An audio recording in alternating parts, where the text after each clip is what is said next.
What a lovely child. She looks just like me, and my wife is pregnant with our second one. What? Why are you here? Bringing his mistress and kid to my hospital and then asking, why are you here? That's just unbelievable. I wish I could throw the same question right back at him.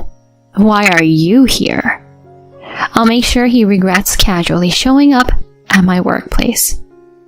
My name is Bianca. When it gets a bit chilly, I find it so cozy in bed in the morning that I often sleep in, even when I'm 40. Today, I slept through my alarm and didn't wake up my husband, so I apologized profusely. No, it's my fault for sleeping in, he said with a smile, but I still felt bad because I had promised to wake him up the night before. Nowadays, I live a pretty laid-back life, but in my 20s and 30s, I was a busy internist, always on the go. My life changed a lot when I got married, not just in terms of my career as a doctor. It was busy, and there were a lot of new things to get used to, but I thought I was living a happy life. Until that day. It happened in the 10th year of my marriage to Frank, when I was 35. We were high school classmates and dated for a while, but broke up when I left for college. Years later, we reconnected at a class reunion and ended up getting married. We shared a lot of interests and I think we had a pretty good marriage. But even after 10 years, we hadn't been able to have kids. We weren't infertile and we both wanted children. Maybe if we hadn't just left it to nature and had been more proactive, we could have had a child. But the truth was, I was too busy to even think about raising a child. I didn't want to have a child without being able to provide a proper environment, so we weren't actively trying to conceive. Then one day, I happened to see Frank looking at a picture of a child I didn't recognize on his phone. I stopped in my tracks and asked, "Whose kid is that?" Huh? Oh, it's my boss's kid. He just sent me the picture. Huh. He quickly closed the screen, so I couldn't see the face well, but the child looked about 4 or 5 years old. Maybe it's a professional habit to notice the physical traits of people rather than their faces. I chuckled to myself at the thought. Maybe he was also yearning for a child, staring at someone else's kid like that. I started to wonder if we should seriously consider trying to have a baby. But then the same thing happened again that Christmas. He was looking at a picture of a little girl holding a toy and laughing. It was probably the same child I saw before, the boss's daughter. Is there really a boss who frequently emails pictures of their child to their subordinates? Even if it was just parental pride, wouldn't it be more normal to show the photos directly at work, rather than sending individual emails? Once I started thinking like that, my suspicions about Frank grew, and I started to wonder who that child was. My first thought was that it was his child from an affair, but I saw no signs of him cheating. Of course, I couldn't be sure since I worked night shifts, and he could have been sneaking out then. But knowing how he always tidied up the room and took care of the laundry and meals when I was away, it seemed unlikely. He worked during the day and spent the evenings with me, or did chores when I was on night shifts. I didn't think he had time for an affair, but I couldn't shake the feeling that something was off. So, I took a day off without telling him, and decided to stake out near his office.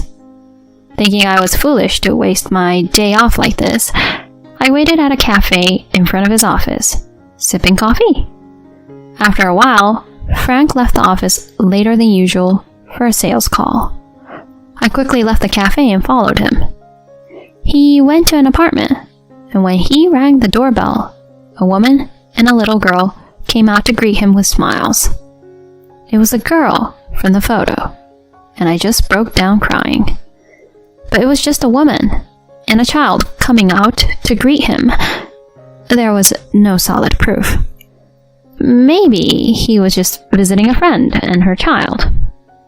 But my gut told me that the woman was his mistress and the child was his. I was probably right. That day, I lied to him that I was tied up with work and couldn't come home, and stayed at a hotel instead. The moment I thought my husband might be cheating, I couldn't bear to breathe the same air as him. He seemed to be home, but he didn't doubt my lie at all, and just said kindly, "Don't work too hard." I even felt irritated by his warm words, wondering if I had been deceived by his superficial kindness all this time. I couldn't stand him anymore, seeing him as nothing but filthy, and I didn't even want to talk to him. Even after I returned home, the atmosphere was terrible. In front of me, he would say things like, "You must be tired. Poor thing." But whose fault was that? I used to appreciate his kindness, but now I couldn't feel that way anymore. Was this what it felt like to fall out of love with someone? Honestly, I had no idea about divorce at the time. Or rather, you don't research these things unless you're considering divorce. Nobody gets married with the intention of getting divorced, after all. After that, I started learning about the law and gathering evidence, steadily preparing for divorce. Having a detective do his work would take time, but surprisingly, I quickly found out about the other woman. My husband and his mistress, Myra, met in a cafe about a year after we got married. He fell for Myra, a waitress there, at first sight, and started visiting the cafe regularly for lunch. They began talking little by little, and though they didn't exchange contact information at first, keeping it strictly as customer and waitress, one night he asked her out for dinner. From there, they quickly became romantically involved. He mainly visited her house in between work, rarely going on dates, probably to avoid being seen. Every other week or so, the detective sent me detailed reports about my husband's affair. The more I learned, the less I wanted him in my sight. It was a necessary process to gather evidence, but it was tough. Reluctantly, I switched to mostly night shifts to avoid seeing him. Fortunately, he didn't suspect a thing. Thinking I just needed to go through with a divorce, about a month after the incident, a family walked into my consultation room, saying, "Excuse us." "Okay, Maya, be good." "No, I don't want the medicine." Maya, a little patient who came in with a fever, was crying, not wanting to take the medicine she'd be prescribed later. Her mother tried to soothe her, while her father looked at his crying child with a loving gaze. They seemed like a perfectly happy family. If only the father wasn't my husband. Incredibly, my husband, seemingly forgetting where I worked, came to my hospital with his mistress and their child. It goes without saying that I nearly crushed the computer mouse I was holding when I saw the chart. And he didn't even realize I was the doctor, busy doting on the child right in front of me. "Look, Daddy's here. No need to cry," he cooed in baby talk. What's with that baby talk? Isn't he embarrassed? Especially in public and in front of his wife? I almost wanted to lecture him. If you're going to cheat, at least hide it thoroughly. What a lovely child. He turned around with a big smile and said, "Right? She looks just like me. And actually, my wife is pregnant with our second." "Wait, why are you here?" The moment he saw my face, his expression froze. But I said with a smile, "Could you please keep it down in the hospital?" But this isn't your hospital, is it? Oh dear. Didn't I tell you? I help out at this affiliated hospital twice a week. Did you forget? Frightened by my smile, his face turned pale, and Myra, his mistress, worriedly asked, "Are you okay?"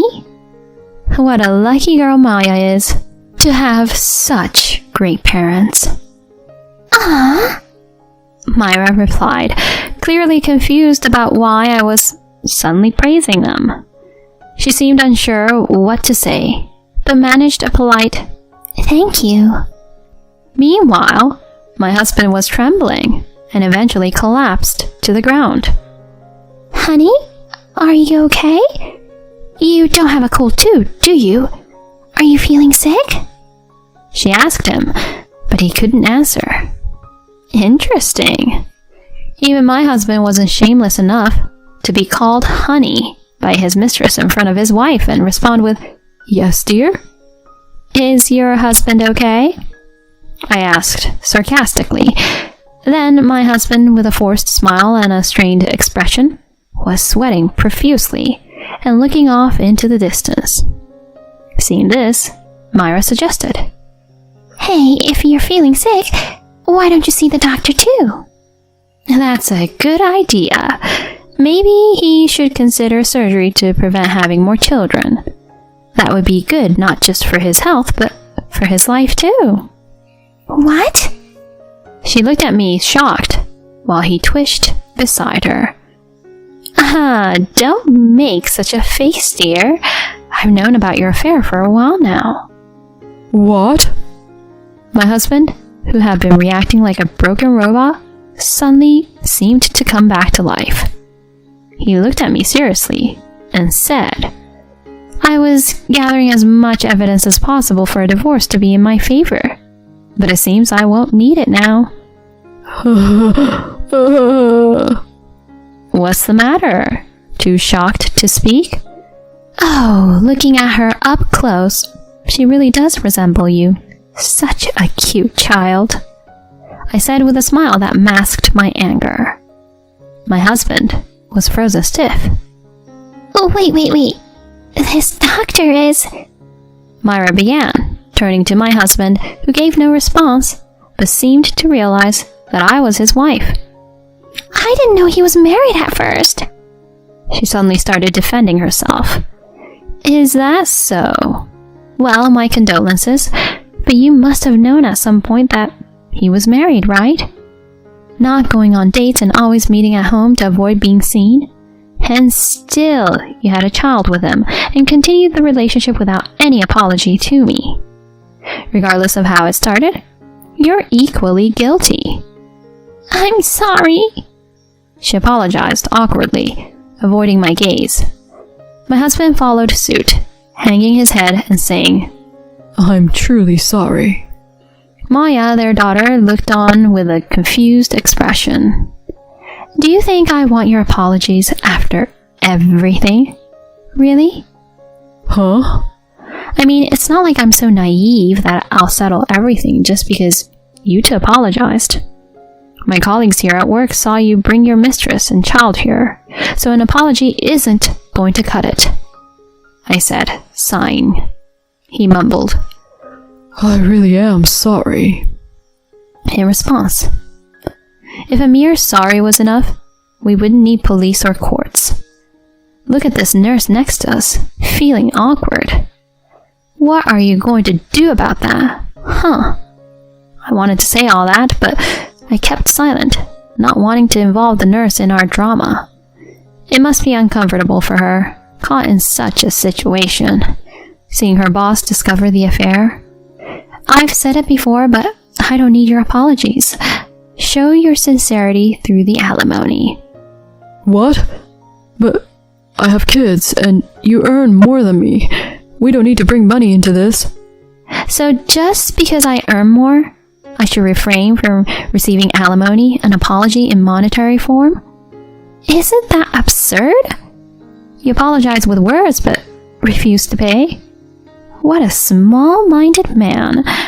You brought this upon yourself, so pay up generously. You're so arrogant. You're just after money.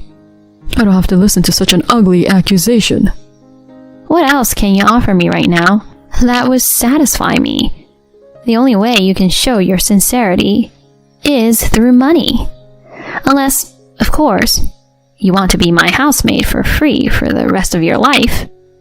But then you'd have to quit your job and have no income. Sounds like a tough choice, right? I could offer you my love, maybe. That's the last thing I need right now, I snapped. I thought he was joking, but he looked genuinely disheartened. No good, huh? He mumbled, crestfallen. After fathering 2 children with another woman, he still thought his love could win me back? Utterly delusional. Hearing this, Myra snapped. What? Love? What about me? You said I was the most important. She glared at him coldly. That's a different issue. He started mumbling again, but his excuses only fueled her anger more, almost to the point of explosion. Ugh! Just when we were finally getting to the point where you could divorce your wife, you should just pay the alimony and make a clean break. I decided to have the second child because you said you were going to divorce in the future. You keep saying you'll divorce, but never follow through. You've done nothing about acknowledging the kids either. If you're going to be so indecisive, I'll make sure you acknowledge these children and get child support from you before I leave you. I'm a mother now, and I can't deal with your indecisiveness. As she ranted at my husband, he tried to calm her down, saying, Don't get so angry. But his weak attempt only added fuel to the fire. She heated up and was about to throw something at him, but the nurse and I stopped her. Anyway, after the divorce, whether you remarry your mistress or do whatever, I don't care. I'm not interested in you anymore. He looked dejected at my words. The idea of being discarded after having an affair must have been frustrating for him. More importantly, since you father children, you better act responsibility as a parent. Whether it's paying child support to Myra, marrying her, or showing some sincerity. This is not about you two. It's for the sake of Maya and the unborn child. Make sure you don't ruin their lives. Despite my anger, which he had never seen during our marriage, he seemed to understand and replied, I will take it to heart. After raising my voice in the hospital, I got scolded by the medical director, but I successfully divorced my husband. As I had declared, I received the alimony I asked for, and the property division went as I wanted. Frank did remarry Myra, and she seemed to have decided to keep a tight rein on him, thinking, I can't let this indecisive man do whatever he wants. He has to report to her if he's coming home late and is obligated to call before coming home. He hardly has any free time on weekends and is forced to spend it all on family activities. She manages all his salary. He has to bring lunch she prepares every day, and he must declare any purchases he wants to make. This is all because of her love for him, to keep him from wandering off. But it seems he's getting tired of her overbearing love. Well, it's a relationship that started with an affair, so it's natural for her to feel insecure. It's his own fault. Still, he seems to care for the children, spending weekends on kindergarten events or going to amusement parks, so my wish for the children's happiness is fulfilled. I'm relieved. It would have been bitter for me if 2 children had become unhappy because of my divorce. I'm glad it didn't end in sadness. As for me, I was assigned to a distant hospital and ended up remarrying a man I met there. Now at 39, I'm the mother of a little girl I had with him. I had thought I would never get pregnant, especially since there was no sign of it with my former husband, so it was a big surprise. I used to think I didn't want children because I was busy or couldn't conceive, but now that I have her, she's so precious to me. My world revolves around her, and she's the first thing I think of in everything I do. Maybe it was just not meant to be with my ex-husband. There must be such a thing as fate. Maybe I didn't conceive with my ex-husband because we were meant to divorce. With my current husband, I got pregnant almost immediately after marriage, and everything has been surprisingly smooth. Maybe we were also destined to marry. It sounds like a dreamy girl's fantasy, but why not? Women, no matter their age, always longed for romance.